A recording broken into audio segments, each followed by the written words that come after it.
All right, hello, welcome to Adventures in Lollygagging. We are back to playing deltagreen for the third time in 2 weeks, and we shall see if we actually get through it. We're going to see the start. If you were with us a couple weeks ago, we had a couple weird internet issues where we started the same deltagreen episode like 3 different times. So we're gonna start a 4th time. We're gonna see if like the 4th time's the charm. We're gonna see how it goes. We're gonna see how it goes. A couple weeks ago, I was like, I was rolling high. I just had a TPK in a different game, and I was like trying to get my stake, and then all the deltagreen stuff happened. It's pretty crazy. Anyhow, honestly, like reliving the same moment over and over and over is very deltagreen if you think about it. Okay. Good point. There actually is a scenario that has to do with time loops. I won't say which one it is because at some point I might run it. I don't want you to know, but there is in fact one. Are you just gaslighting us? Is this the scenario that has to do with time loops? You gaslight a group one time, and that's all they remember about you is that you're a gaslighter. That's it. One time. Wasn't even in this game. I wasn't even in the game. There's only 2 people on the screen right now. Yeah. And honestly, my trade encouraged me. And Steven, so did you. I literally asked you. I did. I literally asked you. I'm like, this is what I'm thinking of doing. Is this going to be? Do you think this is? And he's like, do it. It'll be amazing. It'll be great. It'll be blah, blah, blah. And I'm like, all right, I guess. When has Steven ever been wrong? So I did. Never. That's true. Never. That's what I tell my wife. Mm-hmm. Sure. Speaking of gaslighting.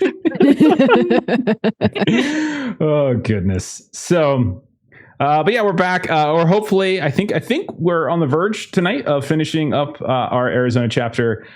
We have been playing through a combination of things, a couple different actual deltagreen scenarios. One was a shotgun scenario. One was a published official Arc Dream scenario. But then I've also been weaving in a old Call of Cthulhu mini campaign. It wasn't one of those big like epic Nyarlathotep campaigns, but it had a couple different scenarios. And so we're nearly done with the Arizona chapter, and that means possibly moving on to the final chapter in a few weeks. And we'll see if any agents make it through, as a couple of the agents are high on peyote and have possibly teleported to a different plane of existence. 2 other agents have decided, who actually are high on peyote, decided to turn away from their group and wander the Arizona desert in the middle of summer without proper supplies or people with any sober mind to guide them. So it could be short up. Could be short up. Y'all feeling good? Y'all feeling ready to go? Feel amazing. Great. Oh yeah. Are you? What did I do? The longs. I got Long's layout like all wrong. Did you like sit up or something? No, the camera was wonky earlier, so you probably adjusted it to that. You son of a bitch. Don't tell me that you adjusted. Oh, that's fine. I'm not upset. All right. So all right, everyone, start leaning. Okay. Okay. Okay. Are you trying to inspire a TPK? Like, do you not want to get through today? I don't think he does. I feel like As this is we learned. Steven stalling because of the inevitable. Could be. So, well, Steven, no, I'm not, never mind. I'm not going to do this. Nope. Moving on. Summary time. Let's get to the summary. Okay. That's true. I do actually have two PKs. Thank you, Australis.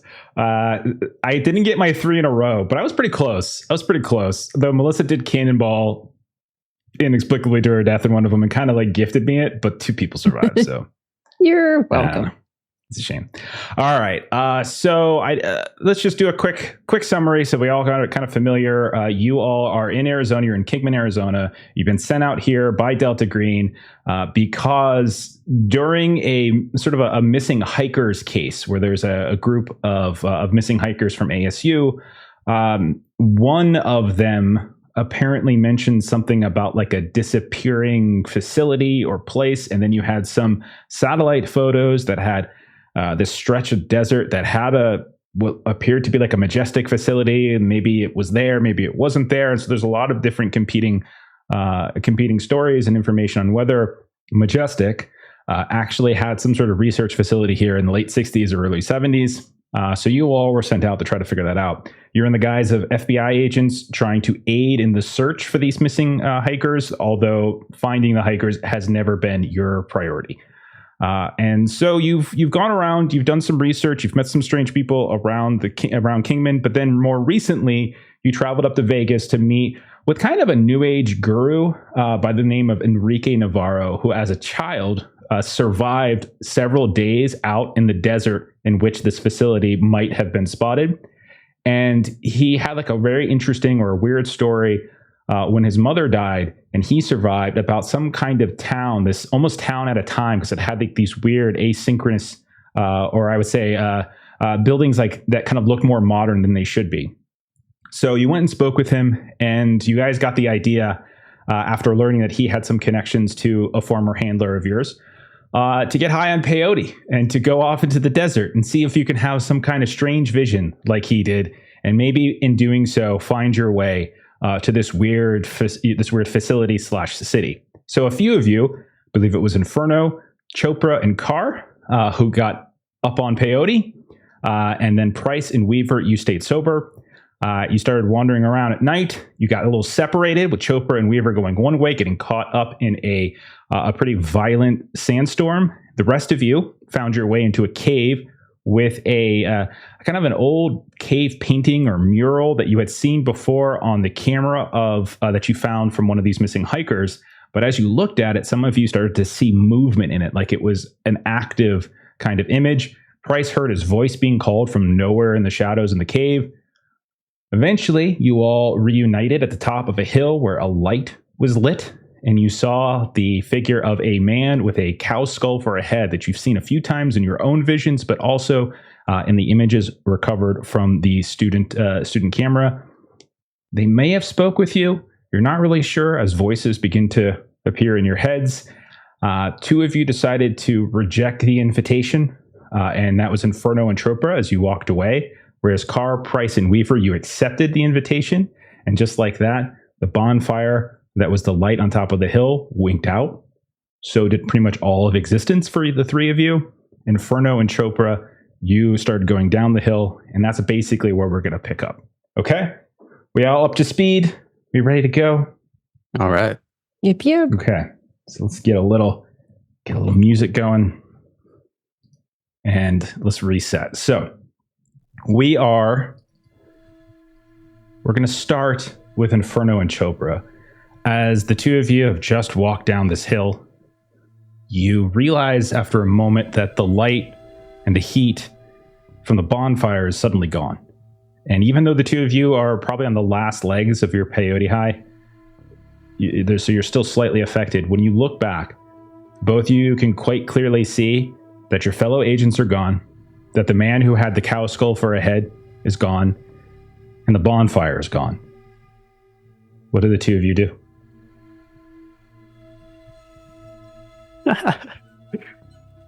Agent Chopra. I feel like this has happened before. They always disappear. Sue-Ann, Fueler, Maggie. Now Price, Davis, Carr. These agents, they always disappear on me. I can't do this anymore. Oh, okay. Let's go find you someplace to sit, okay? Because maybe the heat's getting to you. And she'll kind of put an arm around Inferno and try to guide him to where I think the caves are. Okay. Yeah, if you return up to the top of the hill, you can see there's no signs whatsoever confirming what you had seen from the base of the hill.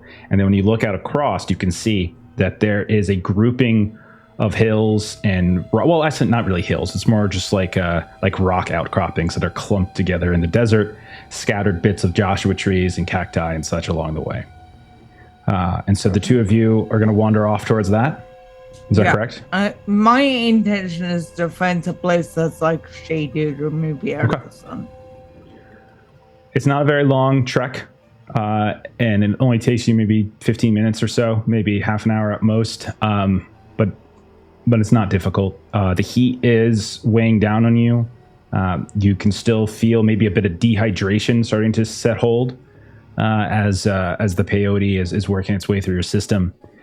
You get to the edge of the cave, and you notice that around the rim of the cave and at some other more flattened portions of the opening, you see like these splotches of white, and you realize they're like white handprints. There's a handful of them. And then the cave opening.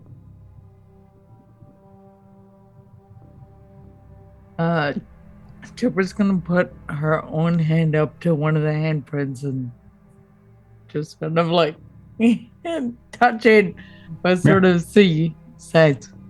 Put your hand up against it, and you realize yours is much bigger than the hand. Like you would guess that this is someone either with a very small hand, maybe a child, maybe someone of advanced age, but your hand is definitely bigger than what you see here. Most of them are relatively small, though not all of them. Some are a little bit more comparable to your size, but most are small. And there's probably a dozen different handprints that you would guess in terms of how many there are in here. Look back at Inferno. Weren't you guys in a cave before? Is this the same cave?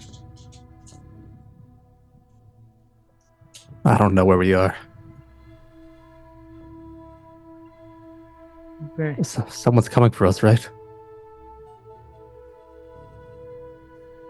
I don't know. Did the other agents really disappear?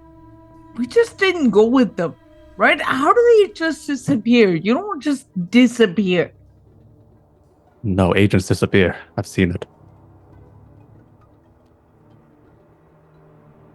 Agents disappear. Agents don't disappear. You don't know what I've seen. And she dismisses him as being high, even though she is just high. And While the two of you are conversing out in front of the cave opening, you catch a glimpse of the corner of your eye. Deeper in the cave, there's like a little, it goes maybe about 10 feet in, and then there's like a bend around, so you kind of lose it into the deeper parts. Both of you catch a flash of white, and you realize it looks like a white coat, maybe white clothing, and you see what looks like some darker hair with little bits of gray. Like you just see someone disappear around the bend. Looks a little bit like Vin. Vin! And Jupiter starts chasing him. Vin, it's me. You race inside. You move pretty quickly, and they were walking at a fast clip, but you basically run. And you should have caught up with them pretty quickly, but you don't see them. But instead, what you see is a open section of the cave where it kind of gets a little circular. And you see there's like this small extra pathway that leads out of one side of it, but otherwise it's a big chamber. And there is a wall where you can see the image that you saw on Emily Hernandez's phone. This cave painting, and you can see a mixture of old huts and new skyscrapers and various other things on it. But you see no sign of Vin.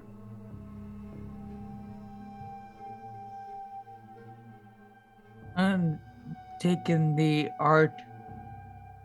Okay. Inferno, do you follow her inside? Yeah, I'm gonna keep sight of her since I don't want to be separated. Okay. So you race in after her.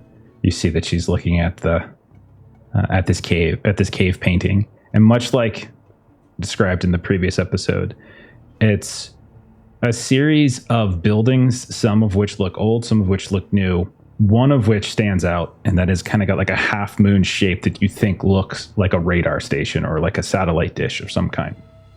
You also see all these little figures. Some of them are like buried in the surface. Others look like people, and you can see there's a few like stick figures and things looking out from windows of some of the various buildings. I would stare at it until Chopper moves on. Okay. And so I saw Vin, but he vanished in this room. Once agents vanish, they don't come back. you guys hear the sounds of like boots or shoes on the ground, like a crunch of gravel behind you. When you kind of whip around back to the cave tunnel that goes back towards the exit to the cave, you once more see this flash of white, like a coat, as it disappears around the bend back towards the entrance of the cave. Chase it again, and this time probably sound more frustrated. Vin, what the hell, man? You race after, and you get to the front of the cave, and you see there is no Vin, but instead you see two ATVs parked right out in front of the cave. You see a woman who you have met, who introduced herself as Sarah Wynn, another one named Carlos Ramirez. These two people were investigating a signpost found in the middle of nowhere. And on one of the ATVs, you can see, and he's got like a tablet out, is Dr. Marshall, Robert Marshall, like the 50-something African-American man that was running the show inside of the sheriff's department. And very quickly, Sarah Wynn and Carlos Ramirez quickly draw down on you guys, and they have guns pointed at you. But we're going to cut from there, and we're going to check in, and you guys can think about how you want to handle it. We're going to check in with our missing agents. Okay. This is the problem point. We tried 3 previous times. Every time we switch over to this other group, this is when we go down. So let's see if we do it again. All right, what do I want to do? Let's switch up the music a little bit.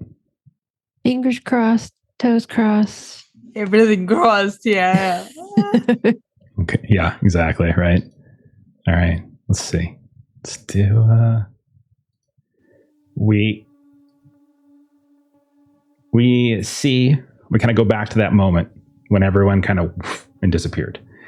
And from the perspective of Carr and Price, and from Weaver, we basically see the entire world just go black. Like everything. You don't see each other. You don't see the light of the bonfire. You don't see your fellow agents walking away from you. You see quite literally nothing. And for a very long time, it feels like you are in oblivion, like you are not there. And eventually, I would say you open your eyes, but you're pretty sure your eyes have been open the whole time in this darkness. But instead, an image starts coming back. You find yourselves on the edge of what appears to be a very strange, flickering, shifting city. You're all within just arm reach of each other, just a few feet, and the relative positions that you were in when all of light disappeared. As your eyes adjust to this new light, you can see the sky is a dull, burnt orange. You can see it's casting these long shadows on otherwise very cracked, dry ground. You can see in the distance, as you're looking at the city, buildings are literally flickering, like out of existence almost. You can see ragged tents. You can see crumbling shacks. They're all kind of blending in with these half-formed skyscrapers. When you look up to the sky, you can see it's like the orange of the sky cuts off the upper levels of the skyscrapers themselves, and maybe they only go up 15, 20 floors as opposed to 50. You occasionally catch the glimpse of figures moving about from the huts to the buildings, maybe a modern suburban home. And anytime you try to focus on one for more than a heartbeat or two, they just flicker and vanish. Always just seemingly like out of sight. And out of the corner of your eyes, each of you can see these like shadows that occasionally manifest on the peripheral, like outside of the city. When you look around in the different directions, it is an endless expanse of nothing. What do you guys do? Look around, reach into my coat, pull out from an inside pocket Energy drink. Crack it open. Start chugging. Fuck it. Let's go. We found it. We actually found it. And Car kind of looks around. She sees Price. She sees Weaver. Where'd they go? I look at Weaver. I look at Car. Shit, I forgot you're still high. Yeah, fuck. Okay, I got something that'll fix this. And I reach to an inside pocket again, and I pull out a plastic baggie. And this is the first time you all are seeing that I've actually revealing the cocaine. And I just I rip it open. I don't even untwist it. I rip it open, and I say, "Give me your hand," to Car. And Car was sort of faced over to Weaver as she was kind of talking to her. And so she kind of doesn't even look at you when you just say, give me your hand. She sort of holds her hand out while she's still kind of talking to Weaver. I take it and I turn it over so that it's palm down. And I just pour a little bit of cocaine on there. Say, all right, just inhale that. And I put a little bit on my own hand and go for it too. And she kind of looks at Weaver, kind of turns around okay. Yeah. And we need you more coherent. Cool. And so she will join Price. Meanwhile, Weaver is checking at her electronics that she had. So phone, I presume, no signal. No signal. None whatsoever. You can still turn it on. And the basic device works, whatever base apps that don't require signal or service are functioning. So you are getting electronics still seem to be working, but you're not getting any signals, be internet, or cellular. Nothing's coming through. And then she's gonna pull out the radio that she kept, and she's gonna flick through the channels to see if we receive anything. Just start cycling through them. Yeah. Cycling through them.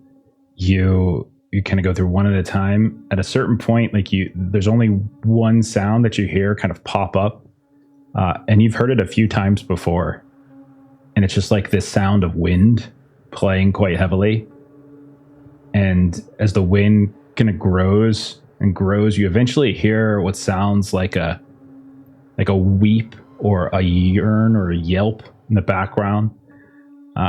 It almost has a vague familiarity to a whale song. It's the same thing that you've heard on the phone of Anne Delaney's mom, and that Chopra was able to kind of break a signal underneath it. And that's the only thing that you hear. And it comes up once, and then everything goes to static. Okay. And she crouches down as she's doing this. So then when she realizes, okay, communication is totally cut off, she's going to put him at the bottom of her bag, stand up, and she looks at Carr and then at Price. Okay, do you guys remember him saying that we must not shed blood in the garden? Do we know? We don't know what the garden is, do we? We fucked up. Shit, I we forgot went about into that this part. shit so fucking blind.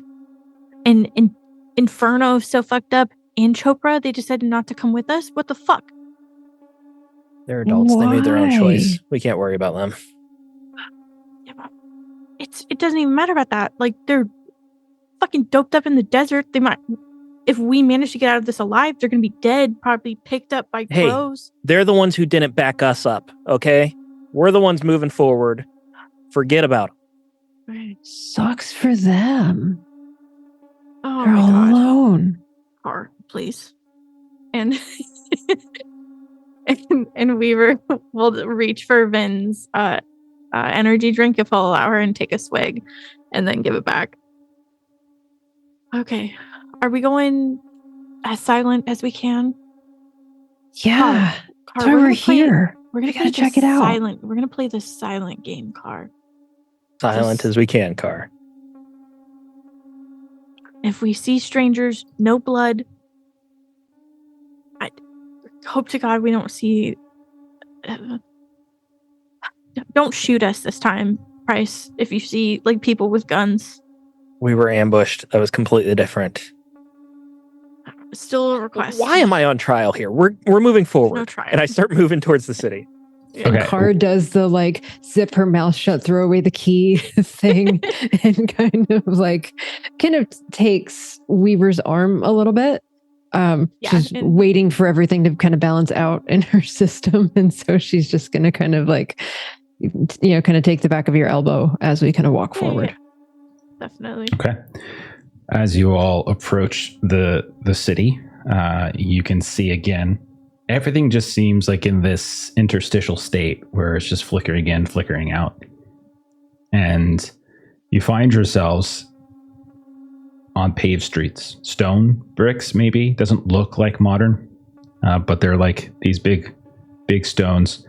You can see many of the houses that you're moving through are very much buildings of stone. You can see in the distance behind them one of those half skyscrapers piercing the sky. Everything is extraordinarily quiet. You can't even hear the sounds of the crunching of your feet against the stone. Like, it's so muted. It's very, very quiet. You watch as in front of you this, it honestly looks like something from prehistoric times, like something, a prehistoric civilization would make, with just this loose concoction of different chunks of rock and stone pieced together. You see it flicker and disappear. And you see that the stone path that you're on continues forward. And you see that you have kind of entered into this pathway, this run, this wide, almost gallery-like opening. And all around you, you see statues. Like they all look to be statues of human. The first one that is right next to you, as you step down this path, it's the size of a man. It's very lifelike. And when you look at it, it's carved, you think, from some kind of pale gray marble, maybe. There's like a texture to it that suggests some porousness, though. And that's when you realize that it actually looks like a young woman as you go around to the front, and you can see like her hair is sort of cascading in this action pose, and you can see that she's got her hands kind of up in this almost protective position, and her face is got this look of terror on it. More than that, you notice something very odd, in that compared to the buildings you're being surrounded by, she's wearing very modern clothing. Looks like jeans. You even see like a little Levi's logo on the back and a blouse. All of it seems to be disturbingly lifelike. How tall is this statue? About the size of a person, but she's sort of leaning down a little bit. Or wants to go around to the front of the face and see if this matches any of the still missing female students. No. So there's only one left, and that's Anne Delaney. Emily Hernandez was the body you found. And this does not look like the photo that you would have had for Anne Delaney. And so Car would say that out loud. I was looking to see if this was Anne, but it doesn't look like Anne.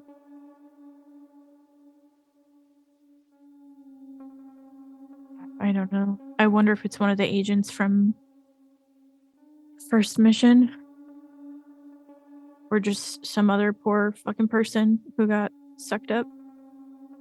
So Car would look at the style of jeans to see, does this look like, particular decades jeans are slightly different? They look a little kind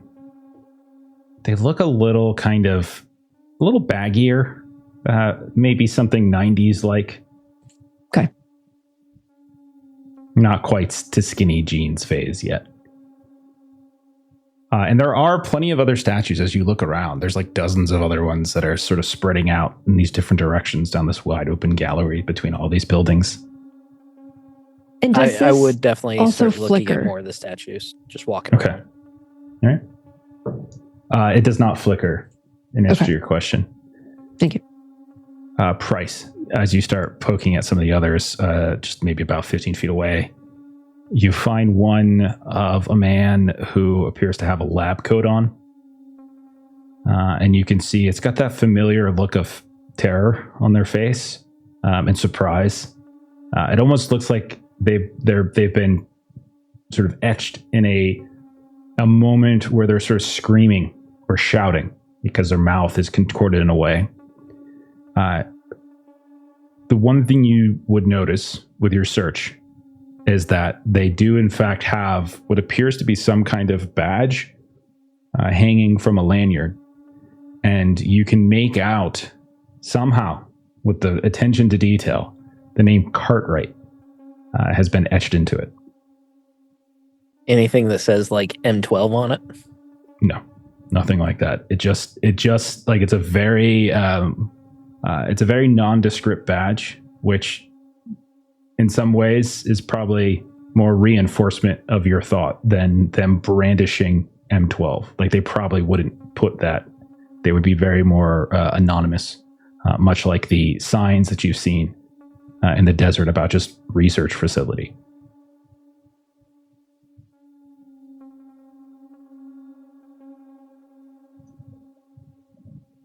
Well, Move on to the next statue. Okay. As the three of you start looking around, you're seeing a lot of the same things over and over. There is significant variety in terms of who you find. All ages, races, walks of life. You've seen some people that are dressed in like military gear. You see others that are dressed in camping gear. You see others that are dressed in just sort of very casual looking gear. All of them that same weird stone, and all of them have expressions of utter terror on their faces. Eventually, though, you do find one that stands out to you. Weaver, you notice that one of the statues appears to have a face that matches that of Nick Karras, the son of the congresswoman, one of the hikers that has gone missing, right down to the clothing that he was wearing in the photo where he was holding the missing facility sign on the digital camera of Emily Hernandez. Wide eyes. You can almost see like he's scared, but also in this active movement, like he's kind of stepping to the side. It doesn't look like he's like trying to protect himself. It just looks like almost like he's kind of stepping forward, and his eyes are wide with terror. Give me a sand test there, Weaver. Are they all facing the same direction? No. Okay. Good question, though. 92 fail. Okay. So as you see the face, the perfectly crafted face of the congresswoman's daughter, son, 2 points of sanity as you realize the precision of this carving is probably better than you've ever seen elsewhere. You see the logos of his clothing.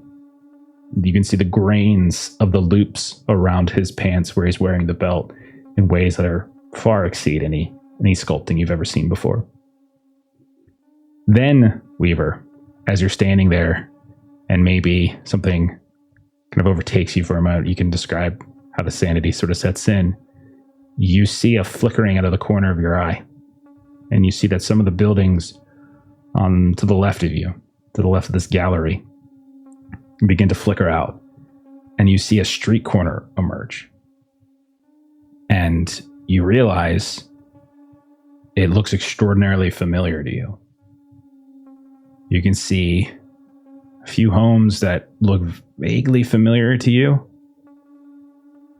Like you can tell like there's like a tree out in front of one of them. That you have vague memories of climbing that maybe as a kid. You see across the street from it, there is like a carport and what looks like this old Ford pickup that you remember never seemed to ever be functional. It just kind of sat there in the carport. And you realize like you're looking at a section of your childhood neighborhood that started to spread out in front of you.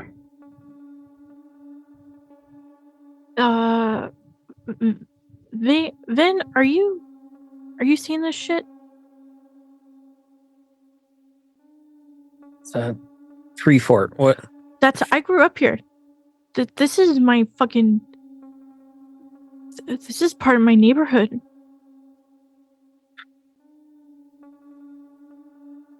Okay.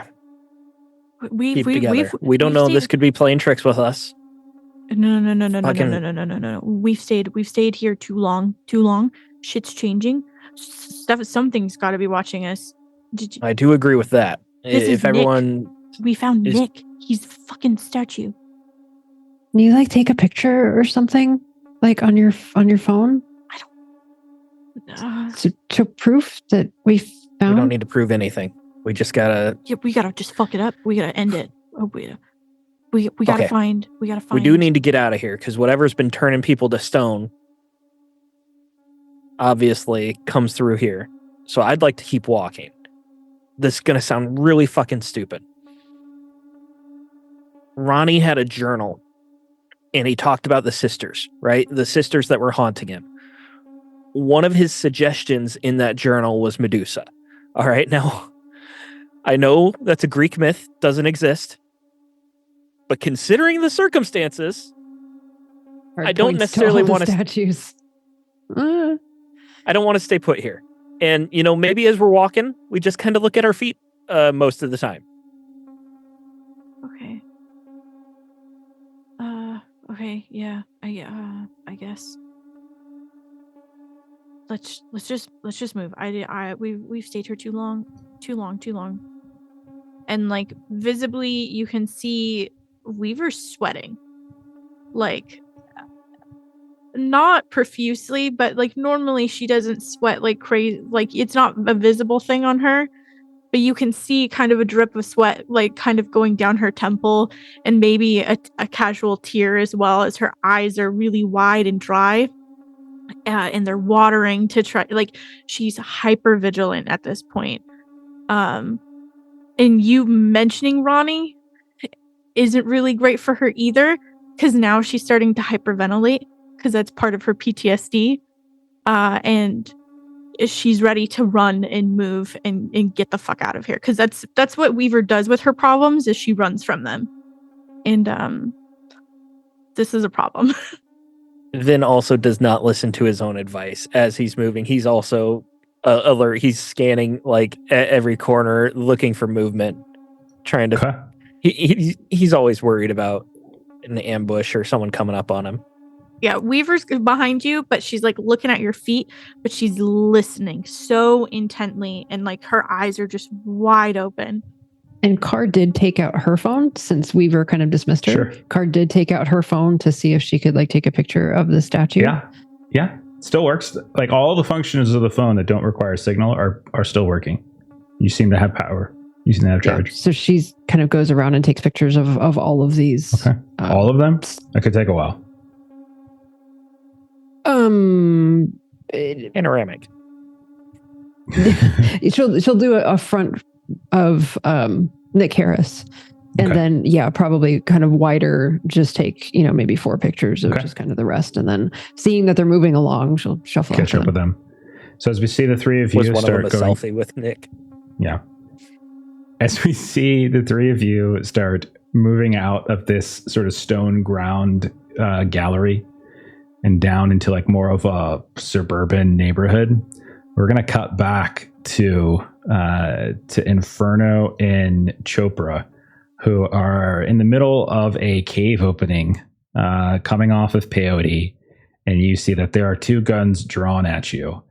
Both of them are familiar people. Again, they're the same people that the 2 of you, the ones with guns, they're the same people that you all encountered your previous excursion out here with like the signpost in the middle of nowhere. And then I think it was Chopra. I don't think Inferno has specifically met has specifically met the doctor, but I'm pretty sure Chopra has from the first night inside Kingman. And so the guns are drawn, and you hear hands up, hands up. Don't shoot. What the hell? What the hell? And you can tell that they seem, both the people with guns, unfortunately, seem a little skittish. And like they're kind of, like their heads are moving a little bit. They're kind of little shoot, shifty. okay? Don't shoot. What are you doing out here? Why are you following us? We're not. We didn't even know we were here. Doc, Doc! And you look back, and he's got this tablet out, and he's looking at it, and he's not really paying attention to what's happening. He's like, this doesn't make sense at all. The topography is, what? Oh, goodness. Where's the rest of you? As he directs his question to Chopra and Inferno, guns still drawn on you. I don't know, around somewhere. Just, not here. Just don't shoot, okay? Don't shoot. Do you know where here is? This cave? The Sighing Desert? Is that where you think you are? She looks over to Inferno and back, like... Should be in Kingman. We're a bit lost. No, this is not Kingman. North of it. How did you get here? My car. They look around. Doc, I think they're lying. We didn't see a vehicle.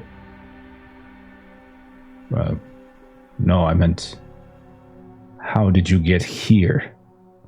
And he gestures up to the sky, and the sky has this like permanent twilight to it.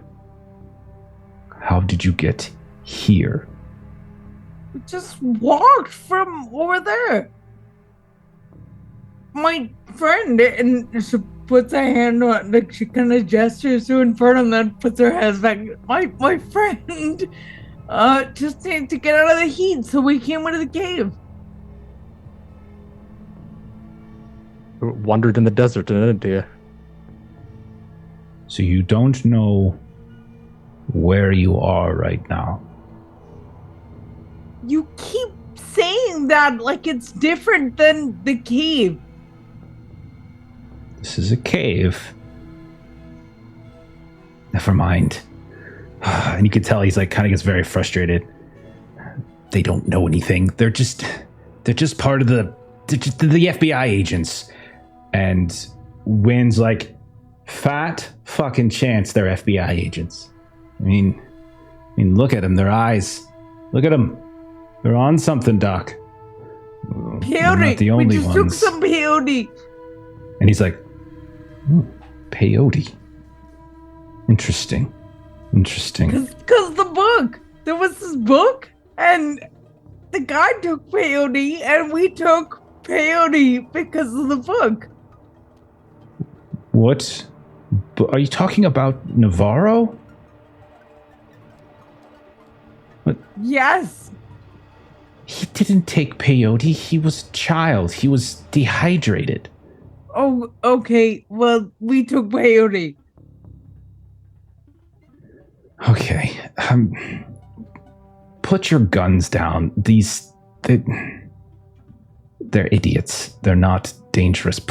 And they're like, Doc, I don't think that's a good idea.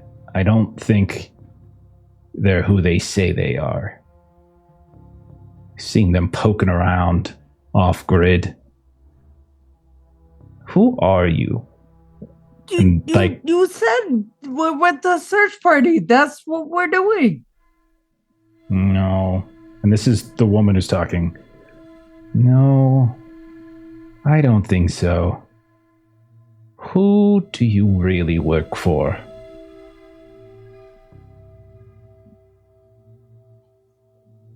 Light a Trevor hall. looks for- Light a hall.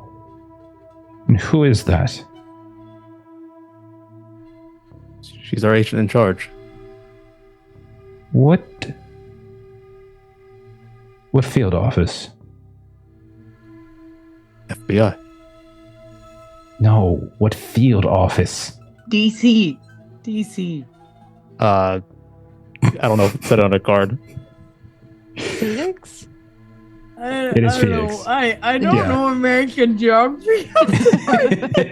DC is Fair. like 2,000 miles away.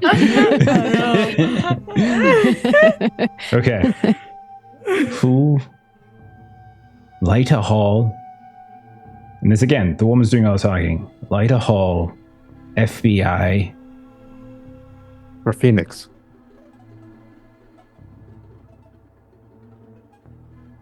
Robert Greenfield's the head of FBI out of the Phoenix office. There is no Light a hall. What are you talking about? Do you want her card? You can call her. Phones don't work here. You should know that. Like she again Phones sort of don't just like work looks here? up. What do you mean phones don't work here? If you reach for your phone, if you go for that, she'll be like ah. Sorry.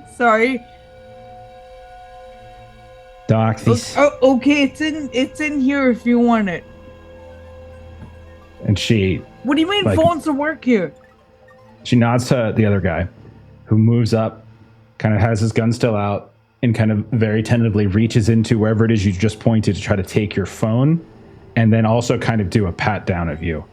What do you do with that? Do you just let it happen? I do. Okay. Do you have a gun on you? I do. Okay. Actually, I can't remember if you guys left guns with the peyote people no, or not. I'm trying Seems to really remember. dangerous, but I think you guys did. Yeah, that we didn't sounds. take I anything from them. Okay. Yeah. No, it sounds right that we'd be stupid Okay. enough to have guns. He takes your Sounds phone. like us.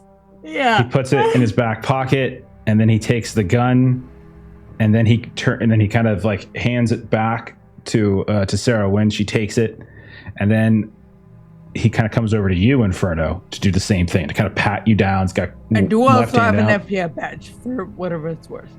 Okay, yeah. So like anything that you would have had in your pockets or anything like that, because at this point, all you guys really have on you, or was whatever was on you, like your Yeah. camping survival gear has probably been scattered or taken or whatever. So Inferno, he's coming over to you to do a pat down and potentially like take your weapon, take your badge, take your phone. Would you be let okay him with do it. this? Okay, so he does the same thing. Water as well, if you could. He steps back, kind of looks at the woman, and she nods. And then he goes over to one of the ATVs and he pulls out waters and he brings them over to you. They have that kind of condensation, and he hands them over to the two of you, like one bottle each, like these plastic bottles. And then he steps back, keeps the gun on the two of you. The whole time, like the doc is on the ATV and he's like mumbling. He's like basically saying, I don't think this doesn't seem very productive at all. Like we have more important matters. And he's like flipping through this tablet. And I would say, Inferno, you have fairly good alertness and awareness of everything. And you can see that he's kind of looking at a map. Like you can tell it's like a topographical map that he's kind of going over. And he's like constantly saying this isn't supposed to be here. There's no ridge. This is supposed to be a canyon here. This is supposed to, and he's kind of like talking to himself, but he's saying it out loud.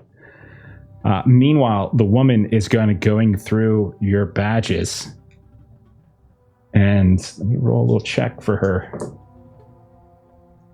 Okay. All right, maybe they are FBI, and puts them in her pocket. All right. Well, even still, you're... What? Doc, what are we doing here? He's like, we're looking for the next way through. Where's the rest of your team? There were 5 of you. Where did the rest of them go? You made it through the first gateway. Did they make it through the second? I lost them moments ago. Where? I have no idea what you're talking about. Where did you... When you say you lost them, what does that mean? Tell me exactly what happened. And he's like, gets up at this point, and he's kind of walking towards Inferno, like with this fervor in his eyes. Tell me exactly what happened. Tell me, come on. Back there, a couple steps. Back, where? Do you point to the hill? Yeah. We were all As you there. do, you hold the finger up in the direction of the hill, and you see, as you're doing that, materializing on the hill is a very bright and large bonfire that seems to contrast against the purple twilight of the sky. And he goes, oh yes, I knew it. Put the guns away, you're wasting time. Let's go. And he kind of turns to them, and you can tell that she is extremely suspicious of the two of you, and she is like really deciding what she wants to do. And then and you can tell that the other guy with the gun, he's just deferring to her. She definitely seems to be the agent in charge, whatever they are. And then they're like, fine, but I'm keeping the guns. And they turn around and start to climb on top of their ATVs. And you see they start to do these big loops to drive up and across to the hill that you just came from. Again, it's like a 10, 15 minute walk away, but you can very clearly see the orange light of the bonfire contrasted against the twilight sky. What do you two do? As you have bottles of water, you're feeling the peyote start to fade. You can see this flickering bonfire, and you now see these three people on ATVs starting to drive away from you. What do you all want to do? I'm gonna yell after. You're just gonna leave us here without our phones? We're gonna die out here. As the woman you know as Wynn, she turns around. I told you, phones don't work here. You need to get it through your head that you are not where you thought you were. You have passed through, but not all the way through. Now, if you want to go back, pick a point on the horizon and walk. God willing, someone will find you. If not, I can't say it was nice meeting you. And then she turns the ATV and starts driving away from you. What do you do?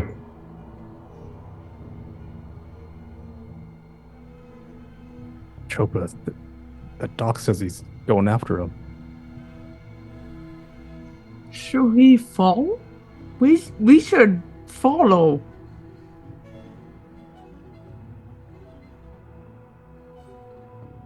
Let's make our way back. Okay. They're driving on ATVs. You guys are just running. We'll walk. So, yeah, I want athletic stats from both of you to try to keep pace and get there before anything more significant happens. Can I please use an audience bet to make it like 50-50? Got it. I'm at 1 willpower, so I got a -20 on this check. Okay. Oh, Oh, God. I failed. Okay. Critical fail with 100. Both of you start running. And you just can't keep up. Like the sand, the dirt kind of kicks up into your face. And as you're going Inferno, you get a little bit out in front and you just hear a crack. And you look behind you, and Agent Chopra has fallen. Chopra, your leg has gone into a hole in the ground, like a little dry pockmark, and you hear your leg snap as you get a broken leg. Not only that, but Inferno, you hear, and you look off to the side, and you can see like there's these shadows that are beginning to form around you. And then up towards the hill, the ATVs are driving up onto the top of the hill, probably about 150 yards away. We're going to cut from there. I'll let you guys figure out what you want to do. Chopra, broken leg. Inferno, not able to keep pace. Shadows beginning to form around you. Let's go back to the crew going through this. Well, honestly, Lisa, more and more, as much as you try to keep your eyes down, it just looks so familiar.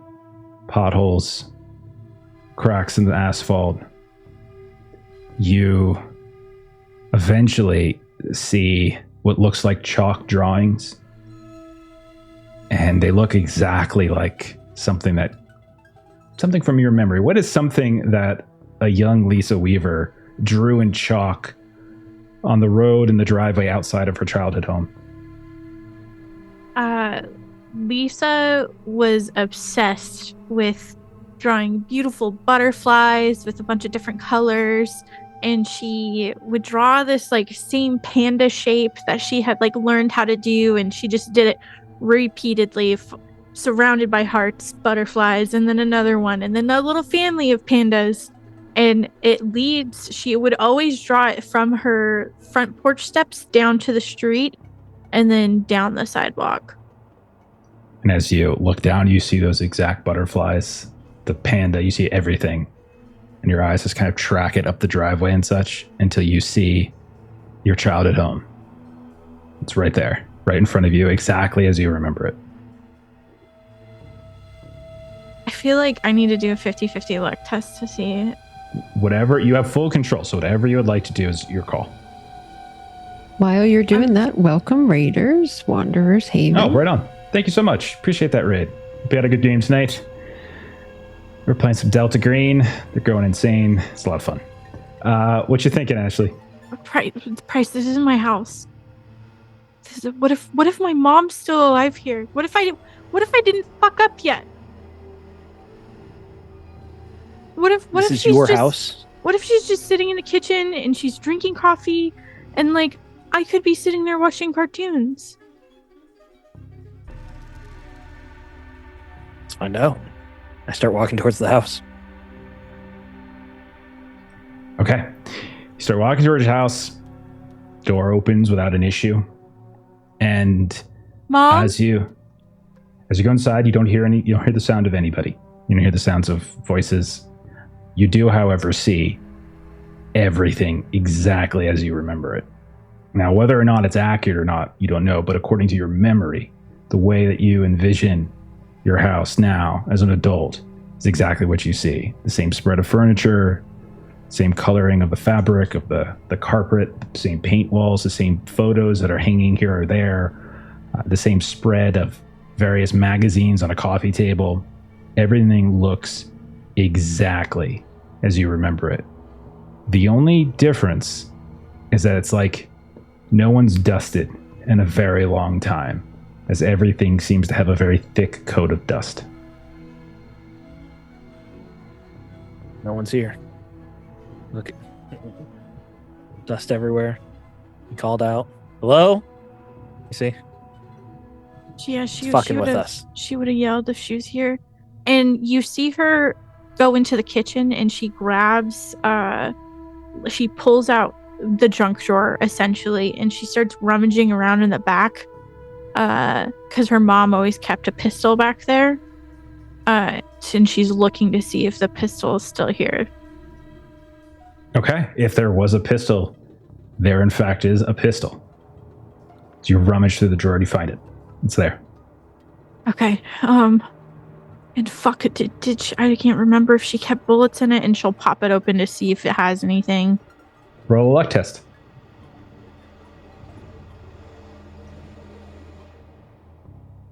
Crit success. It is fully loaded. Okay. And you guys will watch as she tucks that, into like a holster or in her purse if she's already has her gun holstered. Okay.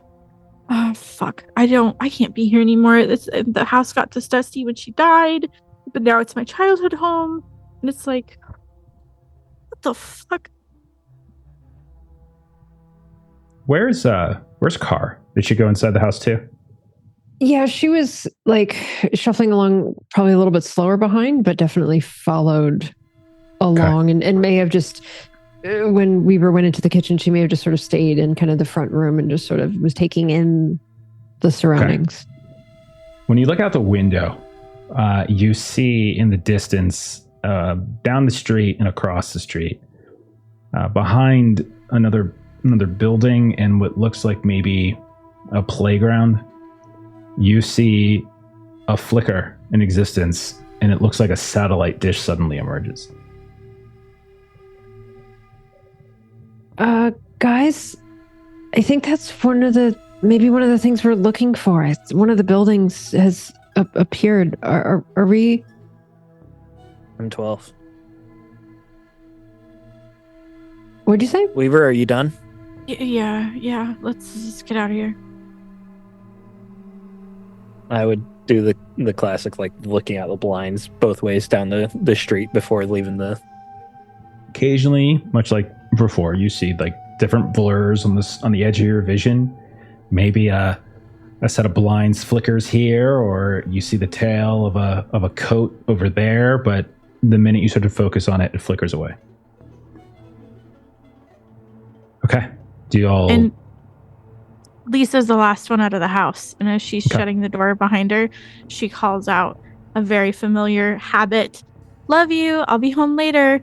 Snaps the door shut, and then she catches herself because she said she'd be home, and she starts to reminisce on all of those voice messages and that horrible dream of like, when are you coming home, and how she's not home for her daughter to come home to, and like she's in her feels. Okay. So if you follow Car, you go down the street, cross the road, and you find yourself staring at a playground. And you can see the usual things: jungle gym, swings, seesaws, etc. And beyond it, you can see what looks like this large, massive satellite dish affixed atop a sprawling facility. Weaver, the playground looks extraordinarily familiar to you. You remember it from Hypoluxo, when you were kind of in the water a bit during the hurricane, and you remember maybe once looking out the window and seeing a body floating in the water over by it, and then arguing with a few people to go fetch it, and one or two people did. And maybe you remember it from when you were kind of just looking out, seeing if the people who were kind of going off and grabbing it were bringing it back, or maybe you remember it from when you left with everybody at the end of the sort of the lockdown. But you see it in its entirety. It's not wet. It's not covered in water. It's dry. It's functional. There's sand everywhere. And you notice that there is a large sandbox between where you're standing and like this path to that facility. And there's this big mound of sand. That's the only thing that you don't fully remember from your time in Hypoluxo. That's different. I don't want to touch that. And she's pointing at the sandbox. And like you guys watch as she takes a wide berth around it, as she's kind of keeping like, she's not trying to look directly at it, but like get the peripheral to see if it moves at all. Okay. Weaver, what are you even doing? We're going over, and Car was sort of ahead. What are you looking at? Just don't fuck with the sandbox. It's different. That's not from when it was. That's not what it was like in Hypoluxo.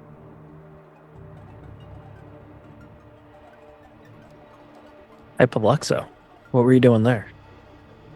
That's what brought me in. That's where I met Ronnie. Yeah. It was horrible. There was a hurricane, and I know we're not supposed to talk about it, but there was this huge bloated woman, and they pulled her out of the water from the playground, and when we brought her into the facility, she like exploded and shit. It was terrible. It was awful. Just I don't like it. Let's go. Vin would start to say something and then catch himself. But hearing Hypoluxo clearly triggered something, recognition there. And he would want to check out the sandbox after that. Okay. God damn it. is a large pile of sand that's sitting within a wooden square. It probably comes up to your chest at the highest point. And you see a hand sticking out from it on one side. What kind of hand? It has that kind of gray, soapy marble quality, like the statues that you saw in the gallery. I reach out and grab and try to Don't pull it out of the sand. No. And you see, it's heavy, but you're able to do it with some muscle, and you see the sand kind of falls, and everything kind of cascades until you see flopping down in front of you is another one of those gray marble statues. This time it is of an older woman with a look of terror on her face. And Weaver, you immediately recognize the face as your Aunt Vivian. I need you to roll a sand test. My Price, gosh. My Car. bad. Price and Car, you do not 95, recognize. failure. You are going to take, oh, Jesus, 6 points of sanity loss. That was max. Holy fuck. I'm gonna push. And that's like that a lot off. in one day thing? Yeah, That's six? called That would be the 8. daily sanity loss. yeah. Oh, okay. Yeah, I'm gonna push some of that off on my bond. Okay. Roll your D4, spend that amount of willpower, and then you can reduce the loss by that much. I can reduce no. it by 1. So you Damn. took 5 points of sanity loss, which does something. Yeah, it I think does. this is temp insanity. Is that what this is? I think so. Oh my god, it's been so long since we played. That's what I was saying, like a certain amount, like all at once. It's got to be all at once. I think it's 5 because I think the important numbers for Delta Green are Temp 2 is and 5 5. or more, yes.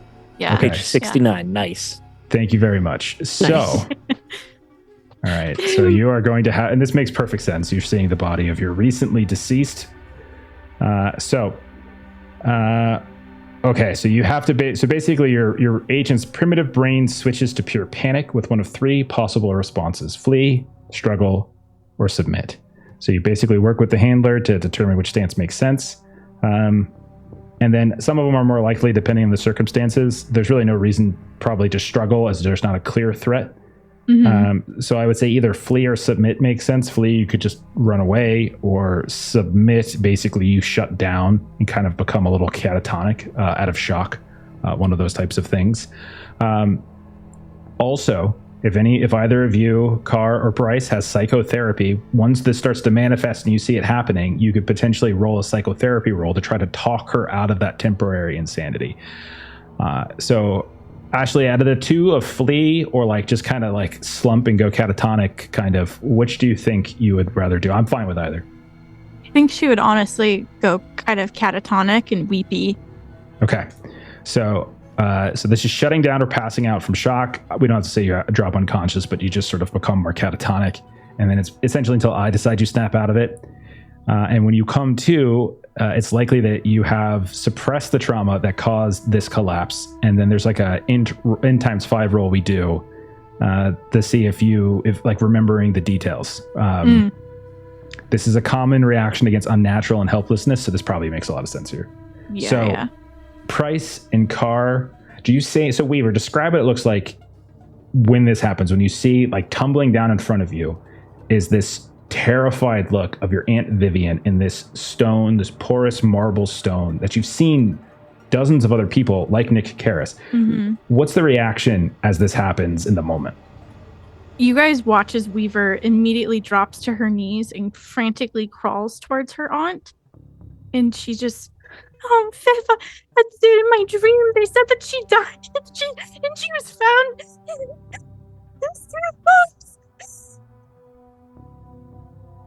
She's just cradling her head as she's crying. Weaver, this place, it's fucking with you. That's all it's doing. It's fucking with you. Weaver. And I go and I like give her a little shake. Just seems like that far away look, tears coming down maybe still, but no meaningful response. Look to Carr, because Bryce I made is myself cry for useless real. in these situations. So, Carr, Jeff, how long would we say sort of the peyote would last. You were Like- basically on the tail end of it when you made the transformation, teleport, whatever you want to call it. You're on the tail end of it. So you're probably, and then you took some cocaine. So you're probably more hyped up on cocaine now than you are on peyote. This is classic Melissa Weekend behavior, by the way. Sure.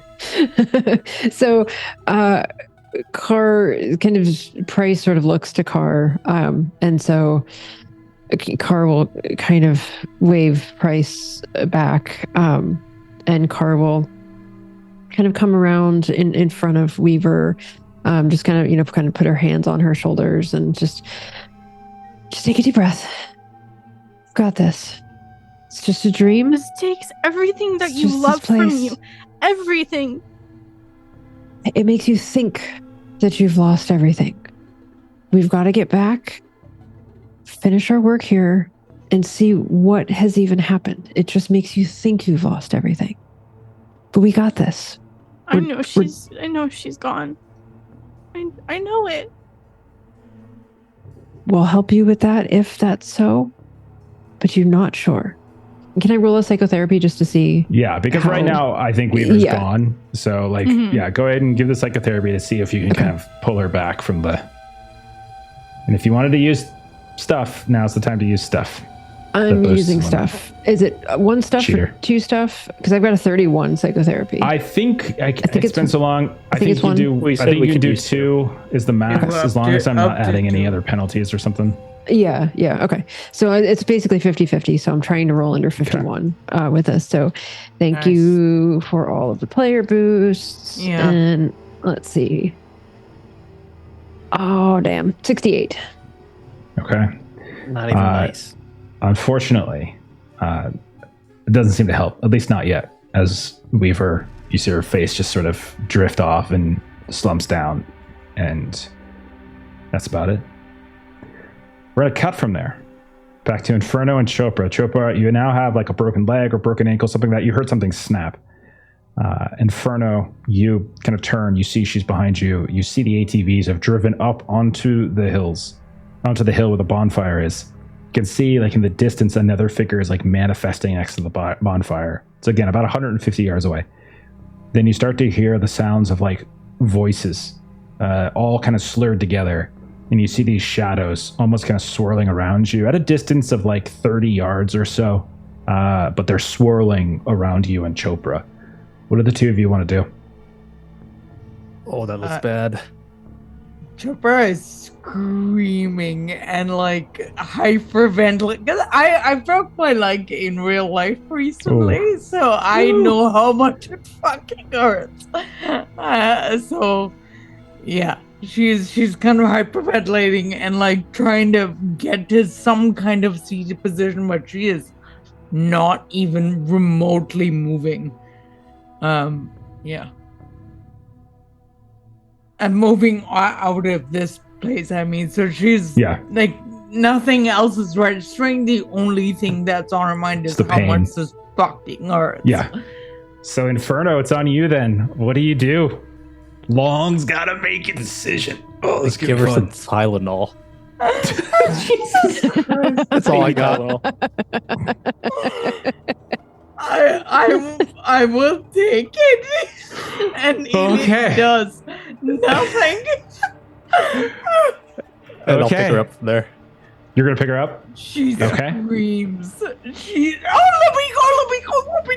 down. You can't stay here. We gotta get you out. No, I have to. I can't move. It hurts. Don't just leave me. Just go. Someone took my gun already, Jeff. I can't do that. That's true. But the first thing I did was to snap the neck, but I didn't think you saw it. So I did the gun thing, so you knew. Sometimes it's like a horse. You gotta put it down. Some mercy. Seriously. All right. I will So- carry her towards the hill. Okay. Where to? Towards the hill that the ATVs were going to. Okay. Give me an athletics test at -20 as you're now She's carrying very Chopra. happily screaming Is that on in top of your my already ear minus the 20? entire time. That is on top of. This is a penalty on top of it. Yes. Okay, unfortunately. that puts me to 0, so I can't even pass. All right, you can do it if you get a crit. So if you roll like a 1, and I'll even give you an 11. A 1 or 11, and you're good to go. 39. I drop her. You don't have to drop her. You could just not get to the hill in time. I can't pick her up. Oh, okay. You could just, as you're moving towards the hill, and maybe you get halfway there, when you see, just like your fellow agents, the bonfire winks out, and everybody in an instant disappears.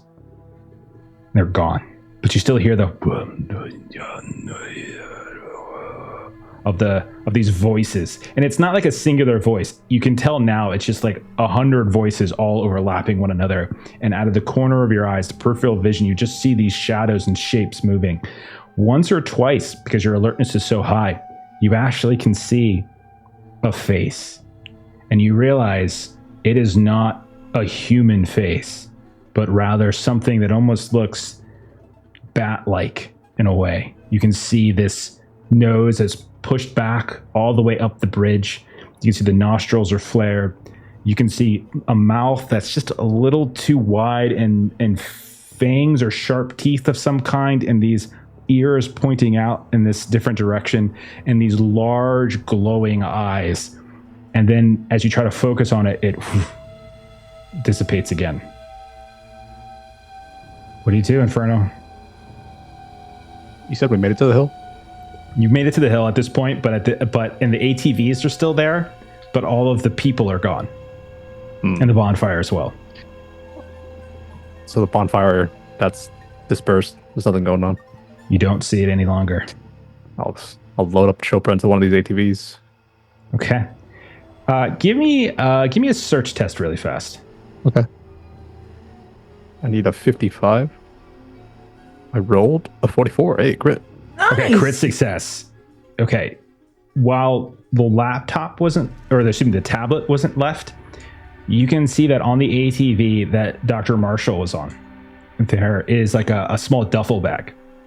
And as you go through it, there's all sorts of different equipment, like some kind of, like, you're not entirely sure what it's for, but you can definitely tell it's like much more advanced than anything the sheriff's department was using. Some sort of measurements and readings, you're pretty sure, like, but that's not the most interesting thing.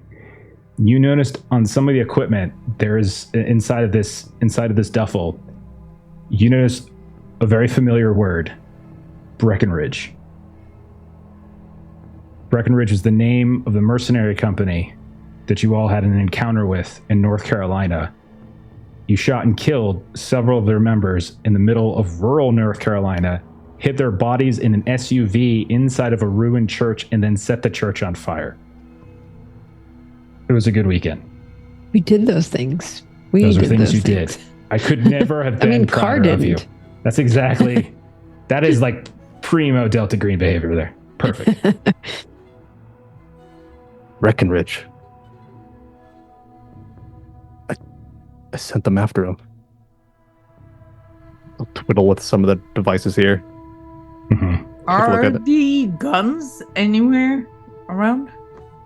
Tripper, roll a luck test. We'll I forget how we do that in this game. It's just a 50-50. It's just a D100, and 1 to 50 is good. 51 or over is bad. Yeah. Thank you. Sorry, it's been a minute. No worries. 24, but I rolled as Melissa for some reason. That's fine. So we'll say there's going to be... There are 2 guns. 3. There are 2 guns, in fact. You can see them tucked away on some of the other ATVs. You can tell they're more like backups, not like they're major weapons. It's sort of a smaller caliber pistol. But yes, there are 2 guns. I'll point mine to Inferno to take one and give me the other. Or I have the other. I'll do so. And then let's see if this bonfire, this portal can reignite or open. Okay. I'll tell you what. Both of you give me an int times 5. As there might be things that your agents have maybe pieced together that you guys have not yet pieced together. So both of you can do it. Sweet. Failed by 7. Fail. I failed with an 84 over 75. Okay. So what I will say to sort of fail it forward a little bit is that you know that apparently to sort of make these shifts that you've been making, including that first one, when you kind of walk through the portal on the ridge, it felt like you guys were walking through a portal and you ended up in a different place. You've had to follow people that have been like you had 3 people on peyote, right? All of the stories that you've looked at, that you've read about, have been people getting high on things, but not all of them, including the very first one for Enrique Navarro. It wasn't he was high. His mind was affected, but it was more affected by exhaustion, fatigue, and dehydration. So you all would know that now that you've started to come down from the peyote, you definitely saw that the agents or the Breckenridge folk were twitchy, like they were on something. So the two of you are now feeling relatively sober, and you just guzzled some water.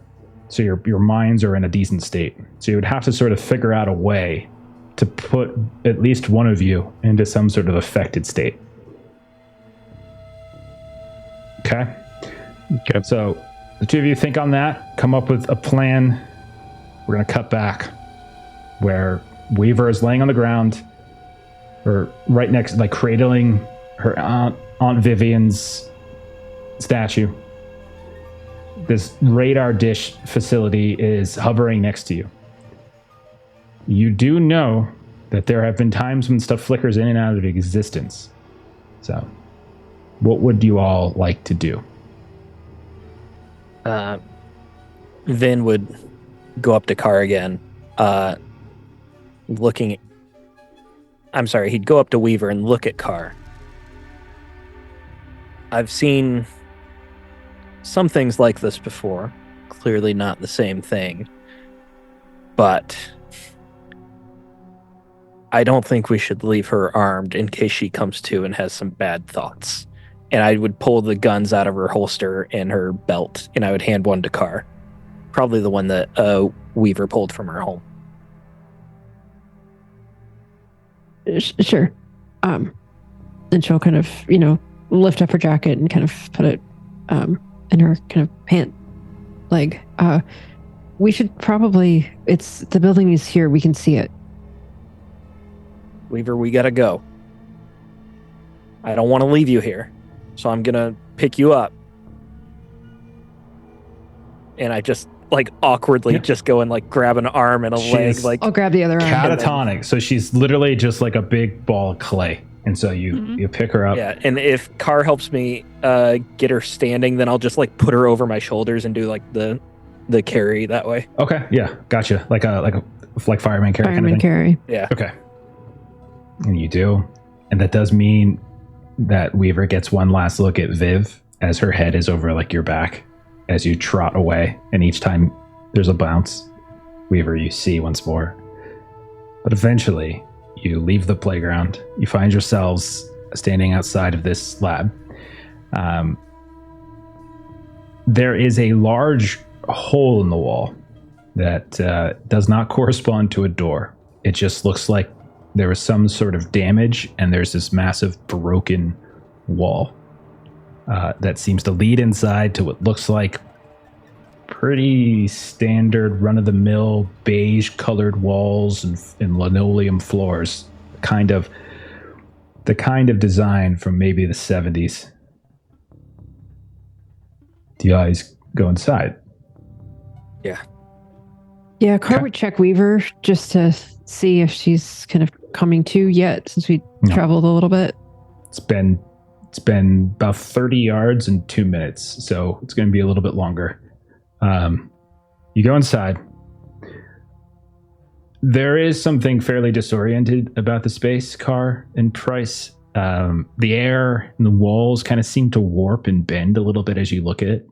You just kind of see a little, and it kind of resets. You can hear those weird sounds as everything's creaking and shifting.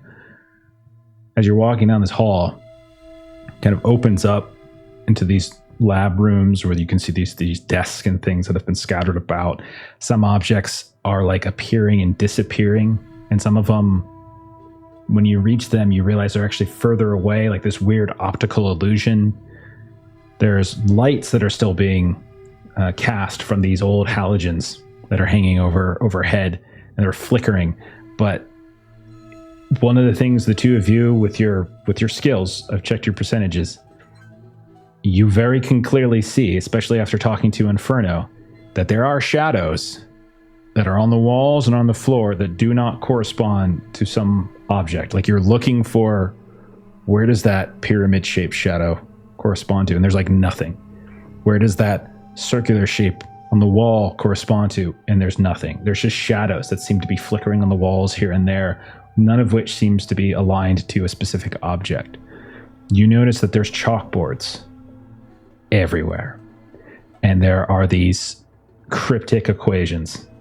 Honestly, the last time you've seen anything like this was in Silo for Agent Price. You do notice that there, at the center of the room that you're in, around which there's all these different desks and things like that, there's a large cracked glass chamber, and you can see it's filled with some kind of viscous fluid that occasionally just ripples for no particular reason whatsoever. And you can see beyond it, there is a hallway that seems to extend out of this space. These chalkboards, I know Vin wouldn't be able to understand the math, but are there like labels or words anywhere there that could give a hint as to their purpose? Okay. Let's see what you got. Give me like I'll take an occult, but definitely this is more like a mathematics, but I will take an occult or a SIGINT if you have SIGINT, maybe. I'm decent on occult. Melissa, I'll take a player boost. That'll give me a 52. Okay. 24 under 52. Okay.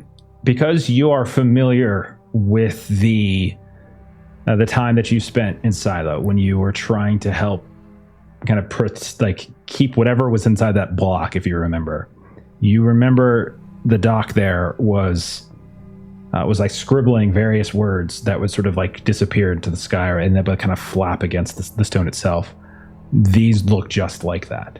And you're pretty sure, if your memory is correct, that it had something to do with some sort of kind of occult prison restrainment type of thing. It was a confinement thing for like an alien or an ancient creature or some kind. That's at least the theory. And that's what this looks like here, that they were playing around with the same, those sort of same symbols. And it's like a mix of like, it definitely looks like a lot of like mathematical equations, but some of it goes far beyond your understanding. But it does look familiar from a previous ritual that you had participated in. I've seen something sort of like this before. It was some sort of like binding or an imprisonment ritual. Some eggheads were able to work out. They did the calculations, then the chalk came off and it started swirling around in the air. And are they trying to imprison something? Were they trying to bind the satellite to a single place so it would stop flickering in and out? What the? I'm just kind of like I've got Weaver on my shoulders and I'm just going back and forth on all this.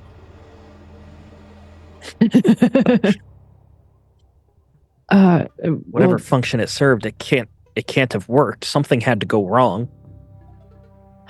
Well, this place isn't out there for everyone to have access to, so maybe it sort of worked. You want pictures of something? This is what we take pictures of. Maybe someone can figure out what the hell it means some other time. And she'll sort of look at you like it was your idea and you should do it. And then she'll see that Weaver is still on your shoulder, and she'll, okay. Oh, right. Yes. And then she'll take her front on and snaps pictures. No problem. Yeah, you can take pictures, no issues whatsoever. Again, looking through the lens, though, one thing does sort of change as you see these sudden flickering emissions of like shadows that eventually turn into something with color, and you realize there are people in lab coats that are frantically racing around inside, and you can only see it as you hold up the camera. You start spinning your camera around, and you see like lab coats running this way that are like frantically working on some kind of device that's situated next to that glass chamber, where beyond it you can see that there is some giant tank of sludge, for lack of a better term, that is now, as you pull the camera back, broken, and there is that rippling liquid. You also notice that there are like people with guns that aren't wearing lab coats, and they're like checking down the halls, and they're like watching here and there. You don't get any sound to this. It's just sort of flickering in and out of existence as you shift the camera around the room. And Carr will move in front of Price so that he can see kind of what's happening. Do the figures that are moving around seem to have any do they recognize our presence Awareness at of us? all? None whatsoever. Were any of those statue people that we found, did any of them have cameras out? No, you don't recall that. They had lab coats. You did see one that had a Cartwright lab coat, but you didn't see anything with cameras, no. Can we look to see if any of the figures that are moving around, like, can we see any of their ID badges or lanyards or anything like that, kind of as they're, can she kind of try to follow them around? Yeah, this is more of a luck test than it's just whether it flickers into existence or not. Sure. 21. Okay. You do see, in fact, one Cartwright pops up. Absolutely. It looks like a 40-something man. Looks like he's got like hippie haircut at the time, kind of shaggy, not unlike what you see on me. And then like that's the one you would definitely notice. And he seems to be barking orders at people, including the folks with guns. Price, that's Cartwright. And she'll kind of hold the phone up so he can see that. That's Cartwright from up front. Be careful looking through there. Sometimes seeing more is... Be careful looking through there. Sometimes seeing more is not a good thing. Oh, we're here to get answers, so... As you look and you're scanning around, you settle the camera for a second on that glass tank where everyone's scrambling around it, and you see it explode. And you see this eruption of mass. And as it rains down around, you see some people are kind of getting caught on it, and there's definitely panic. You see a familiar face beyond it at the entranceway to that other corridor on the other side of this room. And you can see standing and looking at you is Agent Inferno. Completely blank expression. Inferno. And Card yells like as loud as she can. Inferno, you do not hear that. And Car would like move the phone and move. So kind of like, is she seeing Inferno through the phone, or is she seeing Inferno? Yeah, through the phone. Okay, that's what I assumed. But so she's kind of doing the like, hold the phone up, look around, hold the phone up, look around. We know Inferno didn't follow us. That has to be fucking with you. Just like Weaver seeing her aunt and her childhood home. This place is fucking with us. It's gotta be. And so Car will... Is this traversable because this is tank exploded? Is it traversable now? Only on your screen. On your in the actual space, it's just a ruptured tank with some rippling liquid inside, and you can walk right around it. And she'll go through the motions of walking around, knowing that Inferno probably won't be there, but she'll just walk around and just poke the area. And what does the tank actually look like? What shape? It's like a large cylindrical tank that has been shattered in half, and like the bottom half beneath the shattered glass, there's maybe about 4 foot of liquid that occasionally just ripples for no explicable reason. Car, when you're looking in the space where Inferno was, you see down the corridor, you watch as the linoleum halfway down just turns to carpet. And it's not like there's a clean seam. It's just a blend into a carpet. And then it disappears into darkness far down. But a few steps after that transition to carpet, you see a door right on the side. And there is a tarnished brass 11 that is pinned to the door. And it smells like smoke. Price? Should we keep going? There's a whole hallway and a door. After you. So Car will go towards door 11 and she'll put her hand on the door and test for temperature. It's, even though the door, when you look at it, is charred, blackened, there's no heat coming off of it. Then Price, Car will... You've been here before, Price. This is the door to Ronnie's apartment in the Villaggio della Sorella. Shit.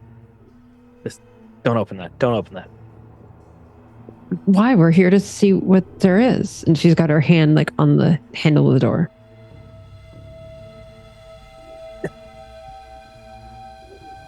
It's Ronnie's. We should see what's inside then. So Car will push the door open. Okay. You push the door open, and this wouldn't be familiar to you, Car, but it would be familiar to Melissa, and it would be familiar to Price. It's very much Ronnie's apartment. Almost identical to what you saw, Price, when you last visited. There is one noticeable difference, is that there is the smell of smoke and char, despite there being no visible source. And you do notice immediately as you step inside, Price, with your alertness, that there is an inexplicable shadow on the wall that has no clear source. It looks like it's a shadow cast on a wall from the angle of what would be the couch, as if two people are sitting on the couch, one their head kind of laid on the shoulder of the other, and you can kind of see that shape on the wall, but there is no one sitting on the couch when you look down. And we'll cut over from there to Inferno and Chopra. Inferno, you and Chopra, you're at the top of the hill. You've got the ATVs at your disposal. You know in your mind, you're not exactly sure how to do it, but you know that something with being affected is somehow was helping you sort of transition between these different sort of planes of existence. You also can periodically hear the sounds of voices, though none of them are very distinct, and there are shadows at your peripheral vision. Constant kind of twilight sky and desert as far as you can see. And Chopra, despite taking Tylenol, is still in some significant pain from a broken bone in her leg. What do the two of you like to do? Hang tight, Chopra, will get us through. We gotta get into some kind of mental alter. Do you still have those quaaludes from the toolbox? Probably not. That is actually funny because that's a great callback. Let me check.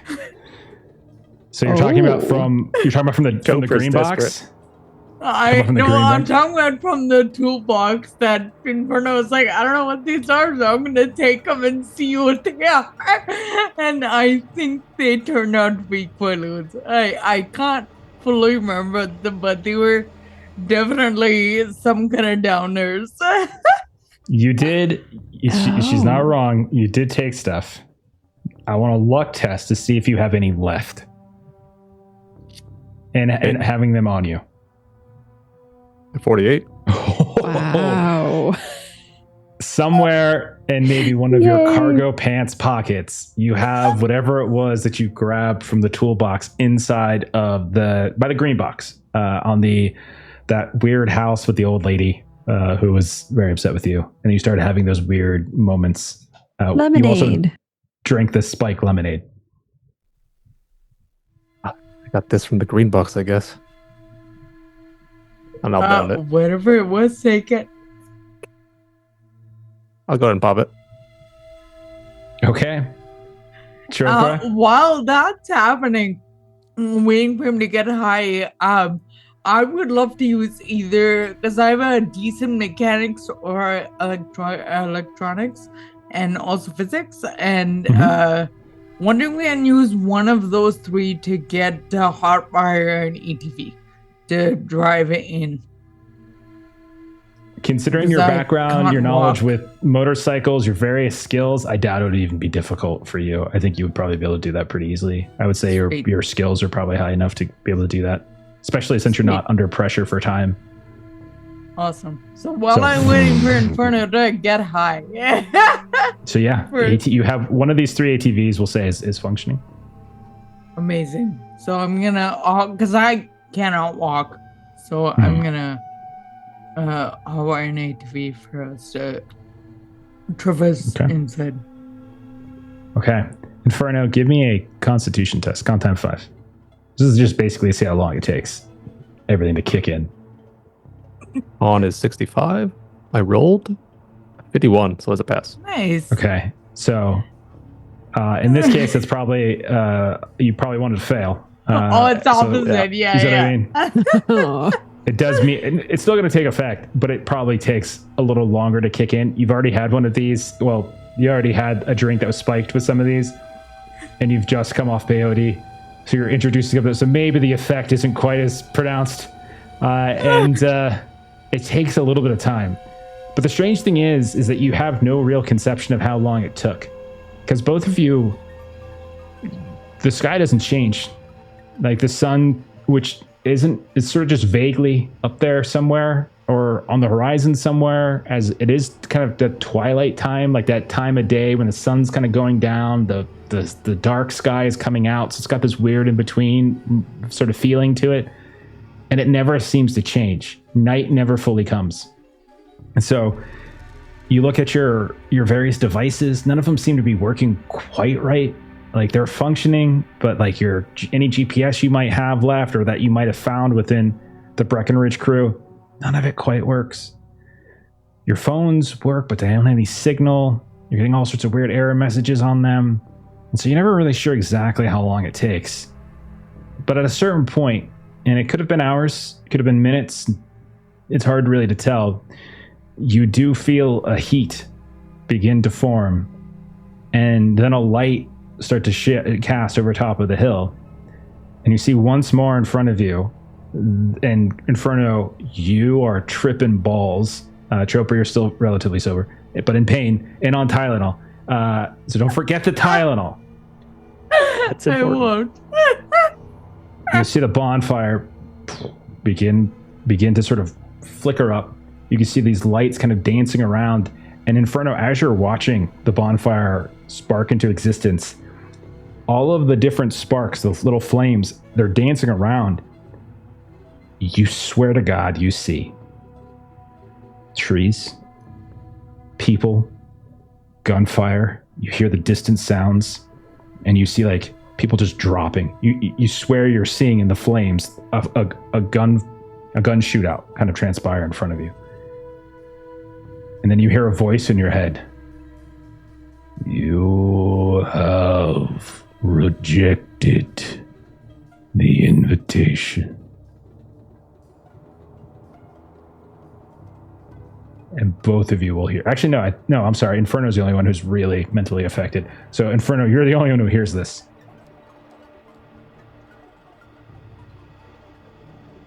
I have to help me with the others. Chopra, you see the form of the man with the cow-skulled head. You hear Inferno talking, but you do not hear the voice in your head of whatever Inferno is talking to.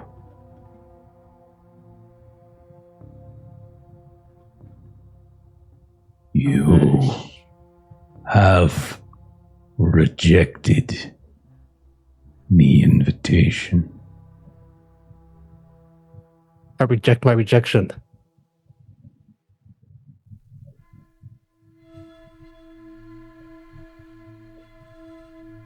Do you wish to visit the city of gloom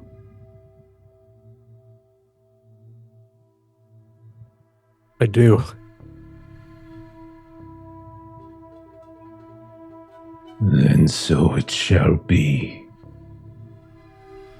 And you start to see Inferno dematerialize in front of your eyes, Chopra.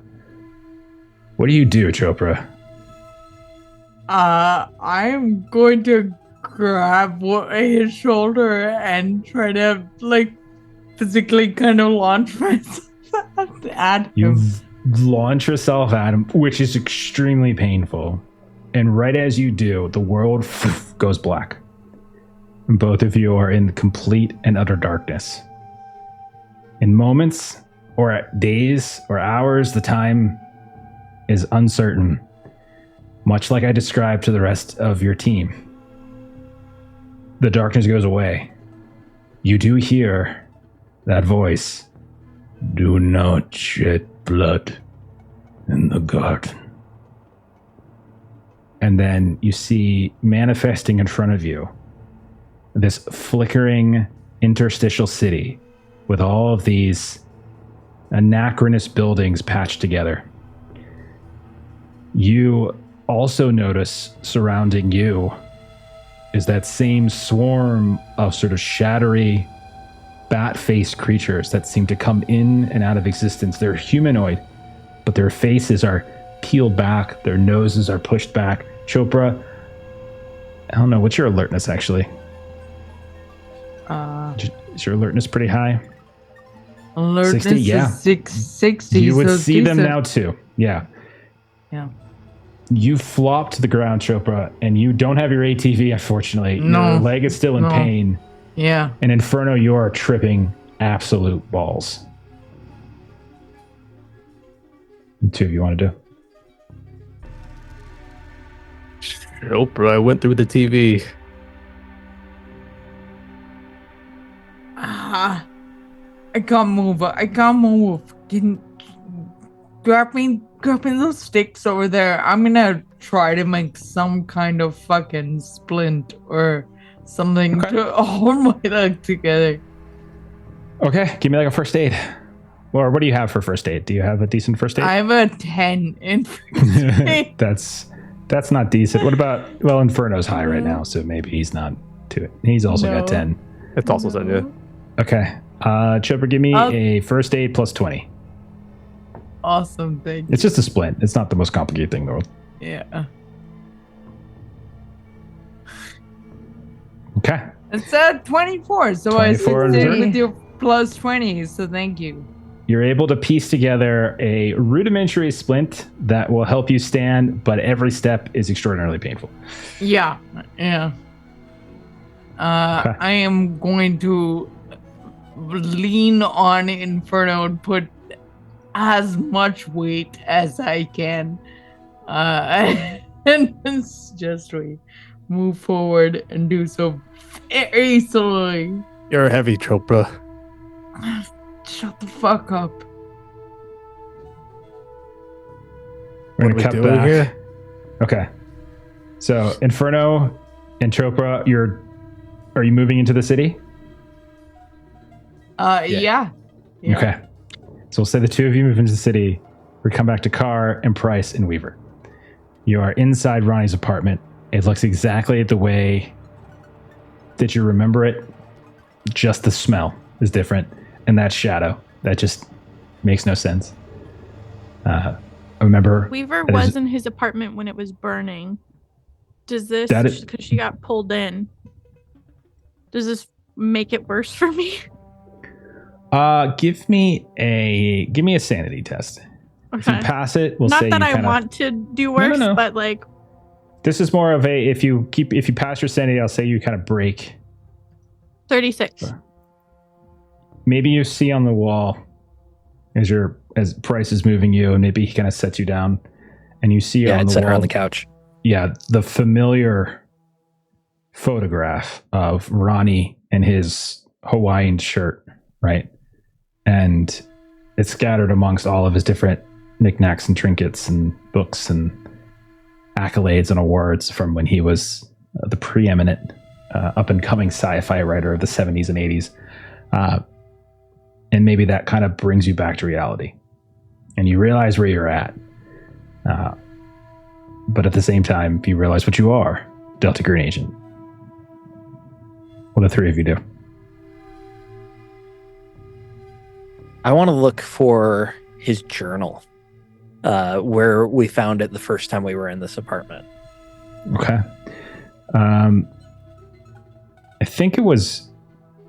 I'm trying to remember. Pretty sure it was in his bedroom. I think Or it was no, it was in his desk. Oh, no, yeah. Inferno found the hidden compartment in the wall. That's right. I found the journal because I didn't share Yeah. it with anyone. I remember that, yeah. You go over to the desk, you pull a drawer out, and you see in front of you is the exact same journal that you remember getting inside of his apartment back in outside Wilmington, I think. I go through and I start flipping through, looking for a specific passage. Who are the sisters anyways? Faith, Hope, Charity, Clotha, Lachesis, Atropos, Steno, Urivel, Medusa. Old Will's weird sisters. Carving looks Greek or Roman to me. Have to ask Miss Sterp. Do you make anything of this? And I throw it to Carr. Car, you get hit with a book. And Kara was looking at the shadows on the wall and trying to figure out how to interact with those. And so she's just like, whose journal is this? What? An old handler. He had experience with some of these cases, maybe. The one you guys were talking about in Vegas? Yeah. The one that Navarro knew. Frank Ryder. And so she's flipping through it a little bit, and there's something about like drug dreams or hallucinations or something. Part about Crazy Mary. That was a case we went through. It was bloody. The building burned down. That's why we smell all this fucking smoke. I think that had to do with one of the sisters. And if there's a fucking Medusa around, would that be sister number 2? What the fuck are we walking into here? Thought we were going into a desert looking for a satellite. I certainly don't have answers, but why don't we? And Carr wants to try to like sit on the couch. Sure. Go sit next to And Weaver. just- Weaver's sitting on it, yeah.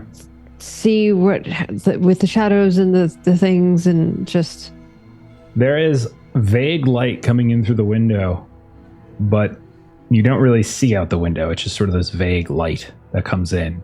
Doesn't cast your shadow, doesn't cast Weaver's, doesn't cast Bryce, but you do see the two people on the wall, in the position that they would be on the couch, one leaning their head on the other.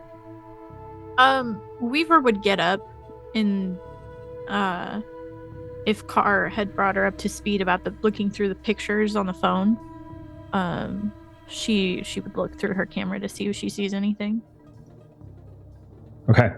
As you scan your camera around, you see on the couch next to where Carr is sitting, there are two people, both of whom you recognize. Mm-hmm. One is Ronnie, with his familiar tropical shirt, and one is Agent Ray, and her head kind of tilted in sort of a frozen fashion on Ronnie. They don't look like they're moving. You're not even sure what they're doing. They're just sort of staring ahead where maybe a TV could be, but you don't really see them moving. Ronnie, can you hear me? Ray? And she'll move towards the couch and like reach out for Ronnie. And you're doing the classic hold your thing out, and you feel your hand hit something. And in your camera, you see your hand like hit him on the shoulder. Doesn't seem to react to it. And Carr sort of awkwardly gets up and out of the way as she was sitting on the couch, and Weaver is now just sort of like grabbing at the air next to where she's. Carl, get up and. Is that your handler? Yeah. The Weaver, she asks as she's kind of looking at your phone. Yeah. This is him. Fuck. He's not like moving or reacting or anything, but he's here. He's with Ray. They're together. Not really him. This place is fucking with us. It's a mirror image. Is it a mirror image or are these alternate dimensions? Same fucking thing. I don't know. When you're looking in a mirror, what's that looking back at you? Oh, that's some deep spooky shit. I don't know. Was there anything other than this journal that would have been in his apartment and useful? I mean, he's got in his closet probably a green box. And then He didn't keep most of his shit here. No. We searched his apartment before. Car will go in the back of the closet where the other stuff was.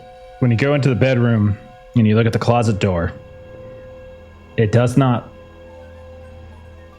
If something strikes you as odd, when you look down at the ground, you see that there is a welcome mat, and it says the Delaney's on it.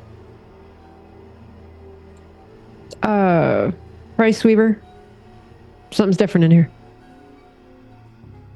Jesus Christ, this place just keeps going. Kind The of fucking Delaney's. labyrinth. We haven't found Anne yet. Yeah, those are Anne's parents. Did they say she went home? Yeah, here, presumably. Jesus Christ. She made it this far. She went home.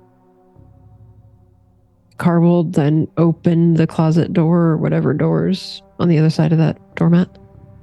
As you open the door and you look inside, you realize very quickly it is not a closet, but in fact a small bedroom. And you can see sitting in a high-backed wooden chair next to an empty baby's crib is Anne Delaney. Not as a statue, not as some sort of shadow, but Anne Delaney. She is in the process of sort of hugging herself and sort of shaking. She is alive. She's awake. She looks severely malnourished. And very much like Weaver up until a few moments ago, she looks to be in terrible shock. But nonetheless, she looks up at you and she says, "Hi, welcome home." And we're going to go ahead and stop there for tonight. And we're going to pick up. Oh, come on on. that Another next half time hour. around. Oh, I gotta work tomorrow. Yeah. I gotta work tomorrow morning. Oh. I'm sorry. I gotta go to campus in the morning. That's what we're gonna. Until you go to work. It'll be like 12 hours. It'll be fine. I It's still have to fine. finish. Yeah. I still have to finish my workshop presentation. I'm not quite done with it. That was bad. I was Oh too my busy. gosh. I was too busy prepping the Call of Cthulhu stuff this afternoon and arguing with Steven. So I didn't get enough stuff. For funsies. Just Okay. to That's distract. our favorite hobby. It is. So Oh, good. Wow. so good. Oh, man. You guys doing all right? I'm hooked. Yeah. We're I'm still hooked. haunted. Yeah. That's a shame. That's a shame. I've about to missed happen. this. I did not expect to find anyone alive. I'll tell you that. No, me either. Yeah. And you Well. somehow brought Luca and Chopra back into it. You got them to say yes. I gave a couple opportunities. You know, a couple opportunities. See what happens. You had to ask So. them a couple times, but eventually they got there. They're like, yeah, I guess. We had to break a couple legs to get there. Break a leg. Break a couple. Do some quaaludes. Get guns pointed at them. That was Eventually just they got threats there. from the GM that I will keep beating you up until you go into this bonfire. Yeah. An Inferno was in the Inferno. Yeah. Or die. Oh, Good pun. Look at that. Was it Inferno? I know.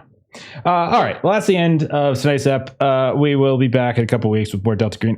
We'll definitely finish up Arizona next time around, I'm pretty sure, now that everyone's kind of in the same crazy place. And we'll see what happens. We'll see if anyone makes it up.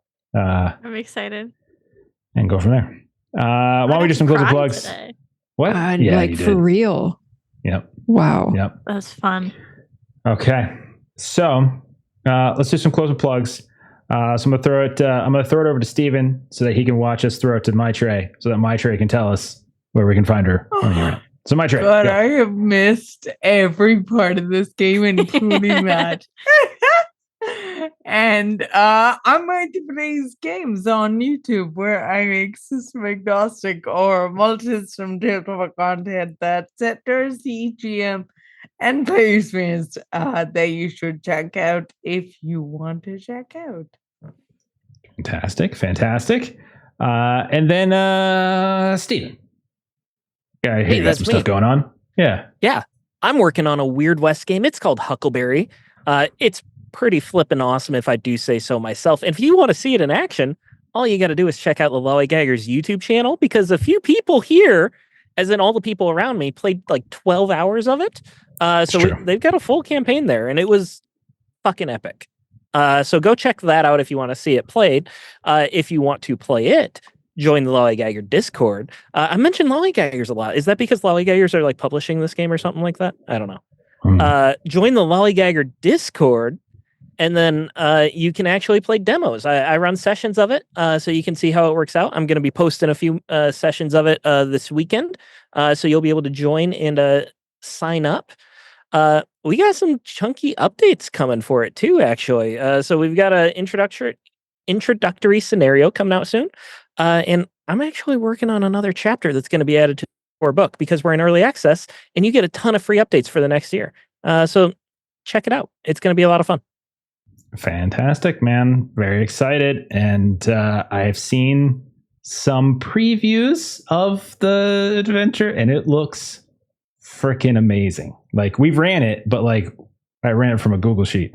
I get this. So Steven showed me a couple of freebie pages. It looks amazing. It just looks great. Like, it's such a well laid out. So you have a lot of good folks that are putting that stuff together. All right. As for us, what do we got next? Tomorrow, we are back after about a month off or so. We're back to Call of Cthulhu at long last. We are back to Call of Cthulhu.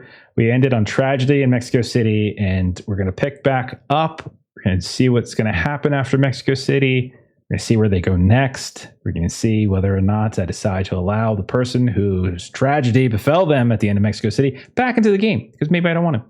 And then, so come hang out with us tomorrow.